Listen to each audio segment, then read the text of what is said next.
Hello everyone. In this video, we study the topic stress strain relationship in a metal wire. मतलब एक metal wire के ऊपर कितना stress लगाएंगे तो कितना स्ट्रेन प्रोड्यूस हो गया, उसमें क्या क्या स्टेजेस आएंगी। मान लो कि ये मेटल वायर है, इसके दोनों एजेस को अगर हम पकड़ के एक्सटेंड करते हैं तो कितना फोर्स लगाएंगे तो ये इलास्टिक रहेगी, कितना फोर्स लगाएंगे कि ये टूट जाएगा, अगर ये इसकी लेंथ बढ़ेगी तो कितने स्ट्रेन और कितने स्ट्रेस तक बढ़ेगी, वो सब हम इस टॉपिक में पढ़ेंगे।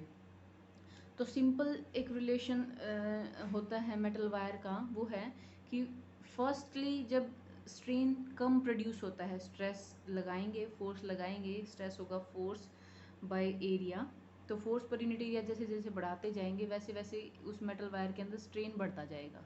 अगर हम लेंथ लॉन्गिट्यूडनल स्ट्रेन की बात कर रहे हैं तो डेल्टा एल बाई एल बढ़ता जाएगा, मतलब चेंज इन लेंथ जो है वो इंक्रीज होती जाएगी। ठीक है, तो शुरू में जब स्ट्रेस कम है और स्ट्रेन भी कम है तो स्ट्रेस को जैसे जैसे बढ़ाते जाएंगे एक पॉइंट तक ये हुक्स लॉ को ओबे करेगा।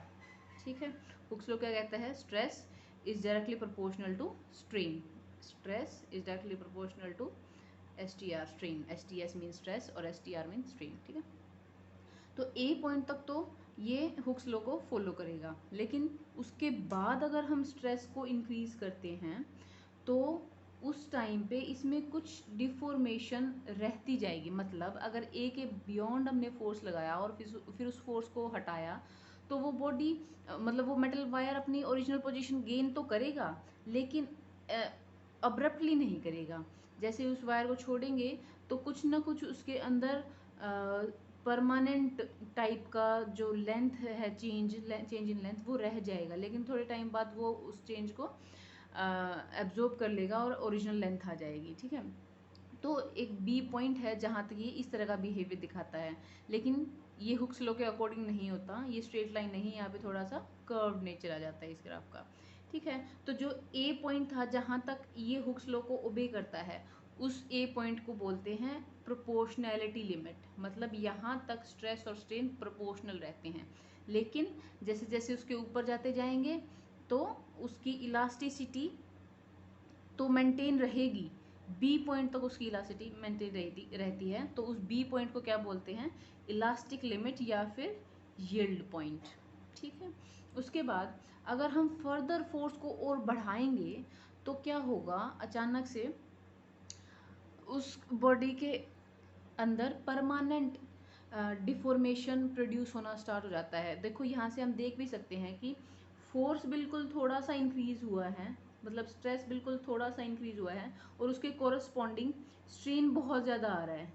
मतलब अगर थोड़ा सा भी फोर्स बी से ऊपर लगाएंगे ना तो एकदम से वो जो वायर है वो एलंगेट होना स्टार्ट हो जाएगा, उसकी लंबाई जो है एकदम से बढ़ जाएगी, और ये जो लंबाई होगी ना ये परमानेंट होगी। ठीक है, तो अगर इस सी पॉइंट तक फोर्स लगा के हम उस मेटल वायर के ऊपर फोर्स लगाना बंद कर देते हैं, उस फोर्स को हटा लेते हैं, तो वो अपनी ओरिजिनल शेप में आने की बजाय इस शेप में आएगा कि इतना स्ट्रेस स्ट्रेन जो है उसके अंदर परमानेंटली रह जाए।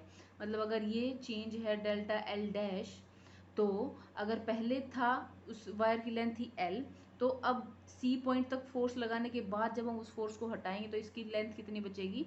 एल नहीं बचेगी, L plus delta L dash हो जाएगी। ये जो डेल्टा एल डैश है ये परमानेंटली उस लेंथ में ऐड हो जाएगा। ठीक है, अभी अपनी ओरिजिनल पोजीशन पे नहीं आ सकता कभी भी। ठीक है, तो इस पॉइंट तक ये इलास्टिक लिमिट में रहता है, और सी पॉइंट के बाद भी अगर हम फोर्स को बढ़ाते जाते हैं तो क्या होगा? वो उसकी जितनी डक्टिलिटी होगी उसके अकॉर्डिंग लंबा होता जाएगा वायर, लेकिन एक ऐसा पॉइंट आएगा जहाँ पे वो टूट जाएगा।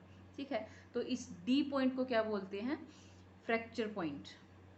ठीक है, और जितना इस फ्रैक्चर पॉइंट के ऊपर स्ट्रेस है उसको बोलते हैं ब्रेकिंग स्ट्रेस। ठीक है, उस फ्रैक्चर पॉइंट के कोरस्पॉन्डिंग जो स्ट्रेस होता है उसको बोलते हैं ब्रेकिंग स्ट्रेस। अब ये जो लेंथ है ना भाई, वो कितना अपने अंदर स्ट्रेन प्रोड्यूस कर सकता है वो डिसाइड करता है कि मटेरियल कितना डक्टाइल है। अगर सी के बाद डी पॉइंट बिल्कुल इमीडिएटली आ जाता है तो इसका मतलब मटेरियल जो है ब्रिटल नेचर का है, और अगर सी के बाद काफ़ी टाइम तक स्ट्रेन प्रोड्यूस होता रहता है, इंक्रीज होता रहता है और डी पॉइंट काफ़ी दूर आता है, तो इसका मतलब वो मटेरियल ज़्यादा डक्टाइल है। ठीक है, तो ये जो इंपॉर्टेंट पॉइंट्स है इसके: A proportionality limit, B elastic limit और डी फ्रैक्चर पॉइंट। और डी पॉइंट के कोरस्पॉन्डिंग जो स्ट्रेस है वो है ब्रेकिंग स्ट्रेस। और इसका से हम ब्रिटल नेचर और डक्टाइल नेचर दोनों को डिस्क्राइब कर सकते हैं।